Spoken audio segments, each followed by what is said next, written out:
हे दोस्तों, आज मैं आपको बताऊंगा एक की रीजन क्यों कुछ ही लोग बहुत अमीर बन पाते हैं और क्यों ज्यादातर लोग गरीब या फिर मिडिल क्लास रह जाते हैं। रॉबर्ट नाम का एक लड़का था जिसके 2 बाप थे। अब आप कुछ गलत मत समझिए, पहला उसका खुद का था पर दूसरा उसके दोस्त का बाप था जिसे वो अपना मुंह बोला बाप मानता था। पहले वाले ने पीएचडी की थी पर दूसरे ने कभी 8th भी पास नहीं की थी। दोनों बहुत ही स्मार्ट और हार्डवर्किंग थे पर दोनों की सोच बहुत ही अलग थी और दोनों रॉबर्ट को अलग अलग बातें सिखाते थे। पहला बाप बोलता था कि पैसा सारे फसाद की जड़ है, पर दूसरा बोलता था कि पैसा ना होना सारे फसाद की जड़ है। पहला रॉबर्ट को हमेशा महंगी चीजों के बारे में सोचने से मना करता था और कहता था कि वो हमारी हैसियत के बाहर है। दूसरा उसे कहता था कि वो सोचे और अलग अलग रास्ते ढूंढे जिससे वो सारी महंगी चीजें खरीद सके। ये करने से उसका दिमाग तेज होगा और नए आइडियाज भी मिलेंगे। पहला उसे कहता खूब मेहनत कर, अच्छे से पढ़ लिख ताकि तुझे बड़ी कंपनी में नौकरी लगे और तू बड़ा इंसान बन पाए। दूसरा कहता था तू खूब पढ़ मेहनत कर पर खुद की कंपनी खोल ताकि तू खूब सारी नौकरियां लोगों को दे पाए। रॉबर्ट के पास एक एडवांटेज था, उसने अपने दोनों बापों को अपनी अलग अलग सोच के साथ बढ़ते और उनकी तरक्की देखी। उसने अपना दिमाग लगाया और अपने दूसरे बाप की बातें मानी और फॉलो की, जो कि बाद में मायामी फ्लोरिडा का सबसे अमीर इंसान बना और उसकी सिखाई बातों से उसने खुद करोड़ों कमाए, जबकि उसका पहला बाप जिंदगी भर गरीब रह गया। सबसे इंपॉर्टेंट बातों में से एक बात जो रॉबर्ट ने अपने अमीर बाप से सीखी वो थी फाइनेंशियल लिटरेसी, जिसका मतलब है एसेट्स और लायबिलिटीज के बीच का डिफरेंस जानना। अब आप गौर से सुनिए, ये नॉर्मल कॉमर्स में सिखाए गए मीनिंग से थोड़ा अलग है। रॉबर्ट ने काफी इजी शब्दों में उसका मीनिंग बताया है, जो कि कुछ ऐसा है।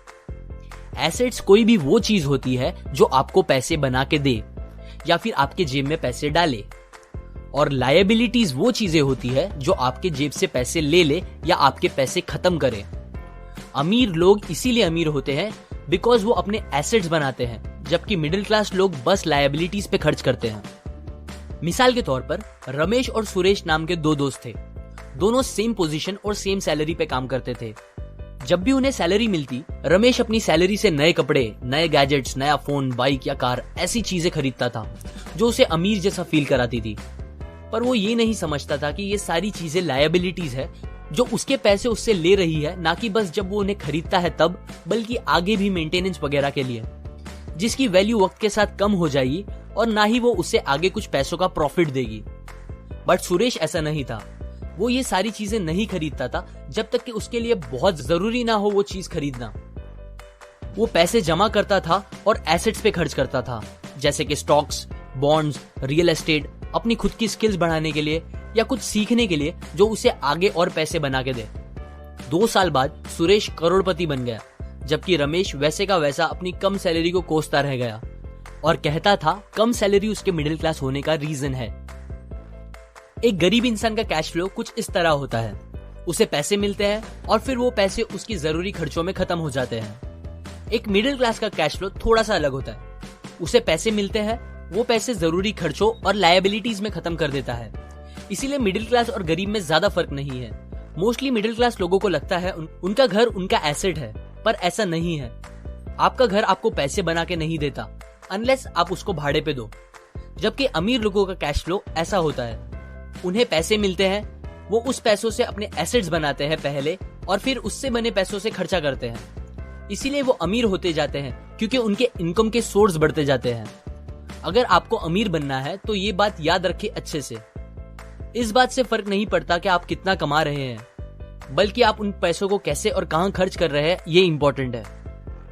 आपको कंज्यूमर की सोच से बाहर आकर इन्वेस्टर की सोच अपनानी पड़ेगी। लोग कंप्लेन करते हैं उनकी खराब कंडीशन का रीजन उनकी कम सैलरी है, और सैलरी बढ़ेगी तो वो आराम से रहेंगे। पर प्रॉब्लम ये है कि इनकम बढ़ने के बाद लोगों के खर्चे ज्यादा बढ़ जाते हैं, क्योंकि ज्यादा पैसे ज्यादा अच्छी चीजें खरीदने पे मजबूर करता है, जैसे कि एक बेहतर फोन, कार, घर, जो कि सब फिर से बस लायबिलिटीज है जो आपको कभी अमीर बनने नहीं देगी।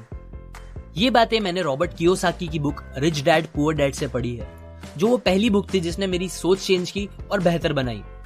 अगर आपको ये बातें अच्छी लगी तो लाइक करें, अपने व्यूज कमेंट करें और फाइनली सब्सक्राइब करें।